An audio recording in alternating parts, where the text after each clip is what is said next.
এবং যারা এই সিরাতুন নবী সাল্লাল্লাহু আলাইহি সাল্লাম মাহফিলকে জারি রেখেছেন তাদের প্রতি কৃতজ্ঞতা পোষণ করছি। এই জন্যেই ওনারা যে সুদূর বাঁশখালীতে এসে এই মাহফিলের প্রচারের জন্য, এই মাহফিলকে সমৃদ্ধ করার জন্য ওনারা যে প্রচেষ্টা করে যাচ্ছেন, আমার দেখা মতে এই মাহফিল হচ্ছে সম্পূর্ণ আল্লাহ তাআলার নির্দেশিত এক মাহফিল, যেখানে আসলে এরকম একটা মাহফিল আয়োজন করতে গেলে অনেক ধরনের চাঁদা কালেকশন করতে হয়, ধুম পড়ে যায়। ওনাদের কিন্তু সেই ধরনের কোনো বেশি শান-শৌকত প্রচেষ্টা থাকে না। শুরুটা হয় ওনাদের গ্রাম থেকে, প্রথম প্রস্তুতি সভা, এরপরে আস্তে আস্তে আস্তে আস্তে বিভিন্ন জায়গায়, বিভিন্ন এলাকায়, গ্রামে গঞ্জে ওনারা বিভিন্ন উপজেলায় করে থাকেন। এটা আসলে একটা রুহানিয়তের বিষয়টাকে আলোকপাত করা যায় এখান থেকে। আমার ছোটকাল থেকে কয়েকবার যাওয়া আসার কারণে দেখতে পেয়েছি যে এই মাহফিলের যে খানা দানার ব্যবস্থাপনা, যারা এখনো যাননি, কোত্থেকে এই খানা আসে, কিভাবে লক্ষ লক্ষ মানুষ খায় এবং কিভাবে এর বাস্তবায়ন হয়, এটা আসলেই অলৌকিক বিষয়। আমি একটা বইয়ে একটা ঘটনা পড়েছি।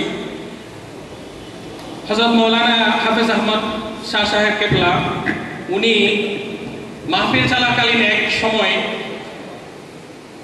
খানা পরিচালনা করতে গিয়ে কিছু বাচ্চাদেরকে খানা দিতে ভুল হয়েছে, খেতে পারে নাই কিছু বাচ্চা।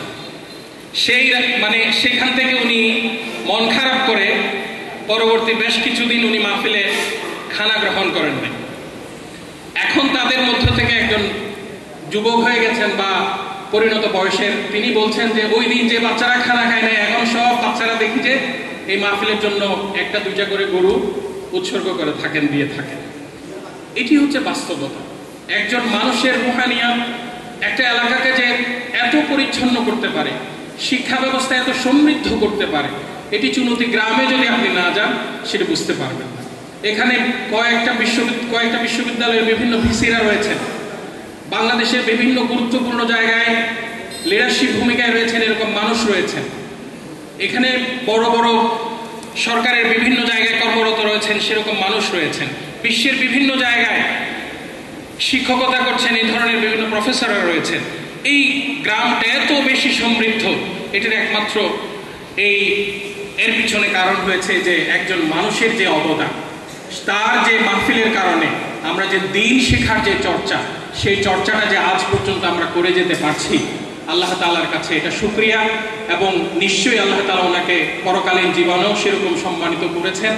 আমরা সকলেই চেষ্টা করব, আমরা সকলেই সহযোগিতার মধ্য দিয়ে এই মাহফিল যেন কিয়ামত পর্যন্ত জারি থাকে, আল্লাহ তাআলার কাছে সেই তৌফিক কামনা করে, এবং আজকে যারা আয়োজন করেছেন আমাদের ভাইয়েরা, তাদের প্রতি আন্তরিক মুবারকবাদ জানিয়ে আমি আমার কথা এখানে শেষ করছি।